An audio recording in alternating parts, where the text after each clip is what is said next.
I didn't really care that much. It's not that much money in the grand scheme of things. A little different because Collins is, in the prime of his career. He's considered, if he's not the best at his position, he's definitely top 2 or 3. And he's a high character guy. Wasn't that Hainsworth? Yeah. No, Hainsworth wasn't a character guy. Yeah, definitely not a character guy. Those other guys are past their prime. I don't know. This could work out a little different. I think he's a good player. I hope it does. Trust me, I'm just getting tired of You're getting tired of it. You named a bunch of guys who haven't been on the team for 10 years. But you know what? You bring up a good point on the Band-Aid at quarterback. I would really love to know what their serious plan is. I really would love to know that. Mark Carrier on the Redskins and Haynes with this. Do you just because I could go 100 other people. Abandon it? You can't just abandon free agency. Well, here's my thought. Otherwise, the Giants. Honestly, at least their ownership is willing to look. Guys, we're going to blow it up. We got to blow it up completely, get as many draft picks as we can, and chill out. The Redskins will never do that. And we're always just going to be okay. And because Snyder can't face losing or going under 5-11 or whatever you want to call it, that we are, at some point you're going to have to blow it up and just blow it up to blow it up. I know. And start over and use the draft. Like you said, they don't like to do that. I think he's unwilling to do that. It's obvious. They like to use the draft. They're starting to use the draft more than they did, let's say 10, 15 years ago, but they still like to go out and make that splash free agent signing. And hello, it worked for the Rams, helped get them to the Super Bowl. Now, they didn't close it out, but they made a ton of, big signings in free agency. Look at what the Browns are doing. Everyone's high on what the Browns are doing.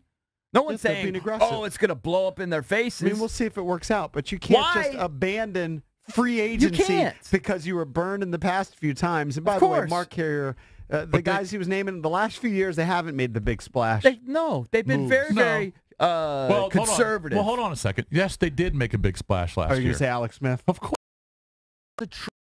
And then they just it doesn't matter how they acquire it. I'm saying they rarely stand pat and just chill in the offseason.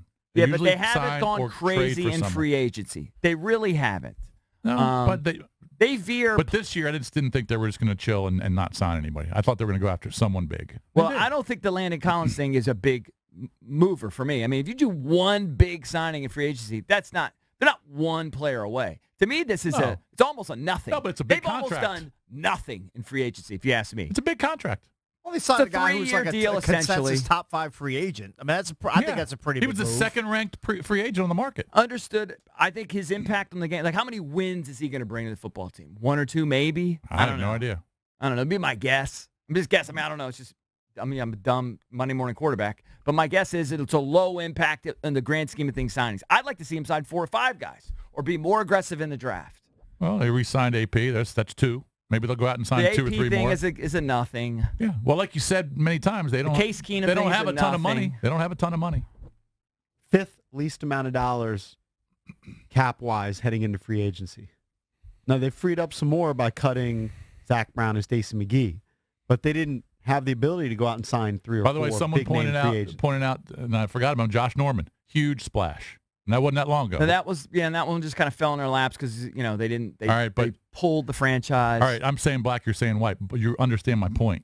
The point is, they don't really sit back and say, we'll sign a few nondescript guys and we'll just play it out in the draft. There have been 1 or 2 guys here and there, but it's not like they used to where they would go out and have 4 or 5 guys, a whole free agent class that try to get the fan base excited about. And by the way, win the offseason. Comparing them to the Rams and the Browns, those 2 teams have pretty good GMs in place that are experienced in football and running teams, and they let those guys handle it. Because Les Snead's in L.A. and Dorsey's in Cleveland. All I'm saying is that this notion that free agency is bad is wrong, and that Redskins fan base here is scared to spend money in free agency because it hasn't worked out in the. That doesn't.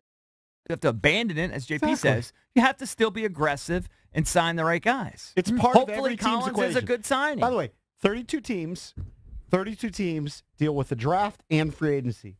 Their ratios might be different, but they all use free agency and they all use the draft. You have to. I feel like the Skids have generally been kind of scared of free agency. They're trying to take this sort of very conservative Patriots approach, and it really hadn't gotten them anywhere.